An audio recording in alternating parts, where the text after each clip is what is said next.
Hi, my name is Tom, and in this mini lecture we will aim to provide some education on bedside delirium assessment, where and when to use screening tools, and go through some case examples. The 4AT is a short and simple rapid clinical screening tool for delirium.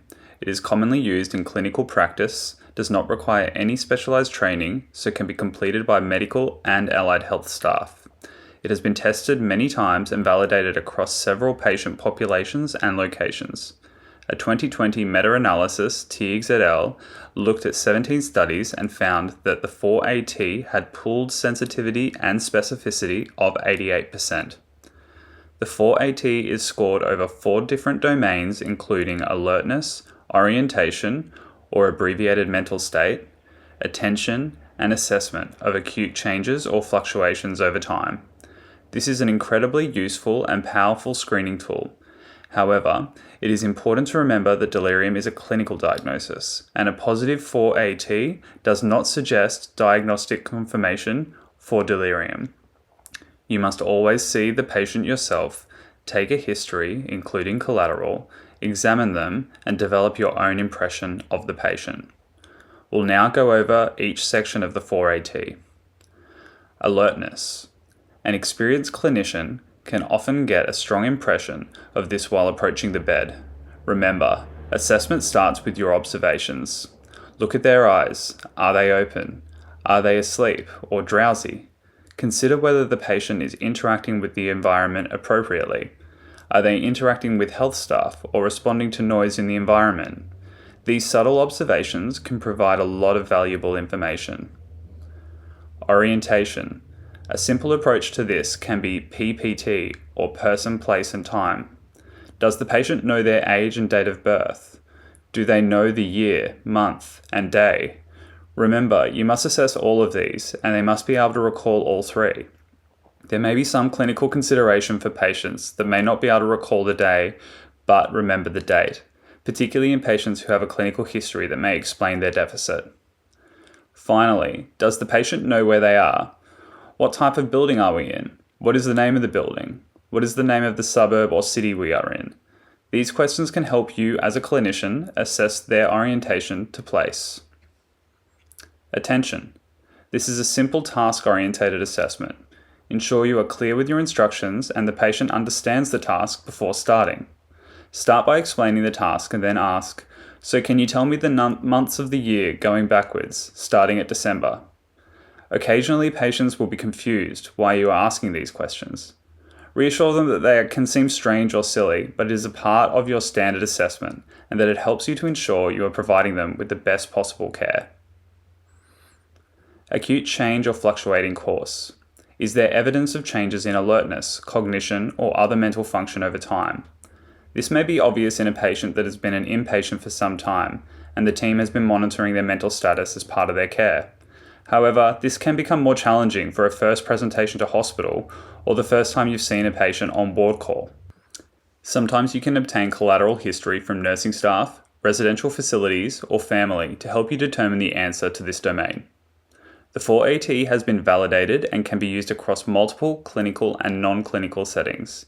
It can be used in emergency departments and acute wards, in-home or residential facilities, pre- and post-operative assessments, and these are usually up to 3 to 7 days, and repeated daily assessments during an episode of delirium to assess recovery. However, this does have its restrictions. 4ATs can be used multiple times a day during episodes of delirium, but should only be used for limited periods of time. The risk of a 4AT with a reduced score may be falsely reassuring.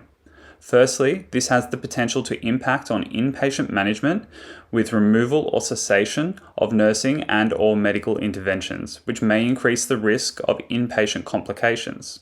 Secondly, it may affect disposition and could lead to inappropriate discharge and representations.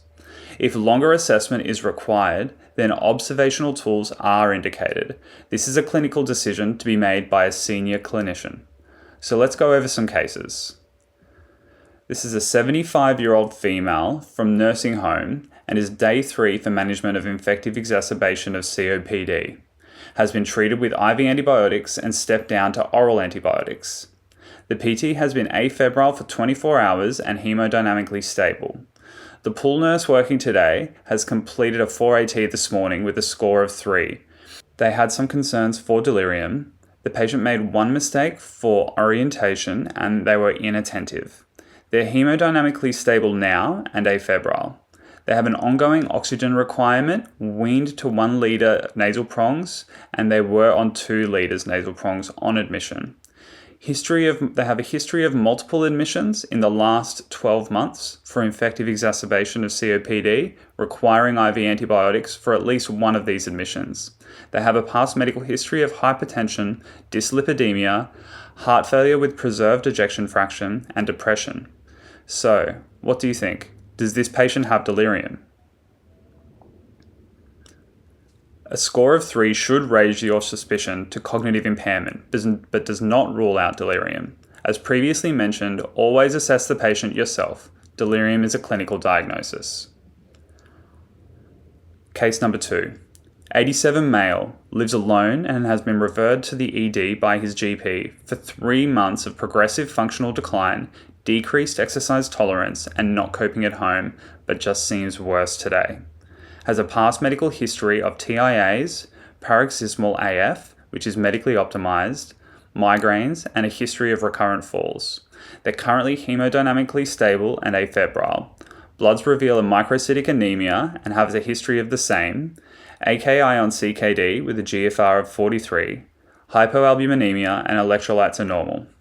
The ED nurse completes a 4AT and there's a score of 0, but states that he has a GCS of 14.5. They just think something's not quite right. Does this patient have delirium?